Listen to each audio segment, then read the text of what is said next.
Praise the Lord. 12వ కీర్తన 7వ వచనం. యెహోవా, నీవు దరిద్రులను కాపాడెదవు, ఈ తరము వారి చేతుల నుండి వారిని నిత్యము రక్షించదవు. దేవుడు అందరినీ కాపాడేవాడు. తనకు ప్రార్థించేవారిని, తనను వెంబడించేవారిని ఆయన కునుకక నిద్రపోకుండా కాపాడే దేవుడని వాక్యంలో ఉంది. ఇక్కడ ప్రత్యేకంగా దరిద్రులను కాపాడెదవు అనే మాట ఇక్కడ మనం చూస్తున్నాం. దరిద్రులు అంటే మనం అనుకుంటాం ఈ లోకానుసారంగా డబ్బు లేనివారు, మరి ఏ అర్హత యోగ్యత లేని వాళ్ళు దరిద్రులు అనుకుంటాం. దరిద్రులు అనగా ఎంతమంది వారికి ఉన్నప్పటికీ, ఎంత ఆస్తి ఉన్నప్పటికీ, ఎంత బలగం ఉన్నప్పటికీ, నీవు తప్ప మాకు వేరే దిక్కెవరు లేరయ్యా అని దేవుని మీద ఆధారపడుతూ ఉంటారో వారే ఆయన దృష్టిలో ఏమీ లేనివారని అర్థం.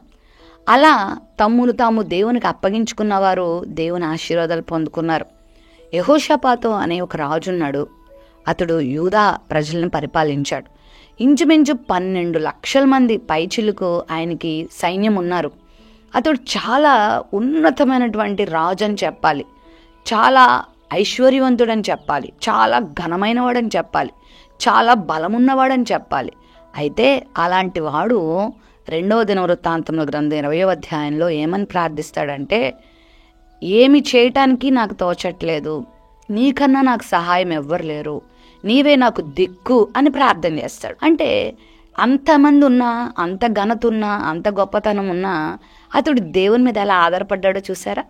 అలా ఎవరు ఆధారపడతారో వారిని దేవుడు కాపాడతాడు. ఈ దుష్టతరము వారి చేతిలో నుండి దేవుడు వారిని కాపాడతాడు. ఒకవేళ ఉదయకాల సమయంలో నీకు అన్నీ ఉన్నాయేమో, ఒకవేళ ఏమీ లేకుండా కూడా ఉన్నావేమో. ఉన్నా లేకపోయినా దేవా నీవే నాకు దిక్కు అని ఆధారపడే మంచి మనసు నీకు ఉందనుకో, నిన్ను దేవుడు అన్ని రకాల బాధల నుండి ఖచ్చితంగా విడిపిస్తాడు. ఈరోజు ఎవరైనా చేతుల్లో చిక్కి బాధపడుతున్నావా? ఎవరైనా నిన్ను టార్చర్ చేస్తున్నారా? ఎవరైనా నిన్ను బాధ పెడుతున్నారా? వీళ్ళ చేతుల నుంచి నేను ఎలా బయటకు రాగలనని బాధపడుతున్నావా?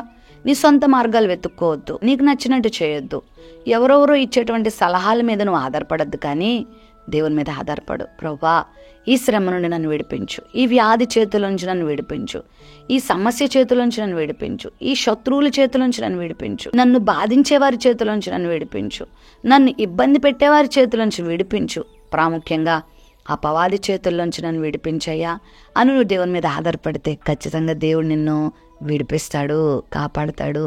నీకు ఏ అపాయం కలగకుండా, ఏ కీడు కలగకుండా, ఏ సమస్యలు నువ్వు ఉన్నా నిన్ను విడిపించి నిన్ను దృఢపరుస్తాడు. మరి ఈ తరము వారి చేతిలో నలగకుండా దేవుని జీవితంలో గొప్ప కార్యం చేస్తాడు. ప్రేమ నమ్మకం కలిగిన మా తండ్రి, మీకు వందనాలు చెల్లిస్తున్నాం. ఈ సమయంలో వాగ్దానం వీక్షించిన నీ బిడ్డల జీవితంలో నీ భద్రత, నీ క్షేమం దయచేయి. ఈ తరము వారి చేతిలో నుండి, తమను తరుము వారి చేతిలో నుండి, బాధించు వారి చేతిలో నుండి నీ బిడ్డలను విడిపించి బలపరచమని యేసు నామములో ప్రార్థిస్తున్నాం తండ్రి. ఆమెన్.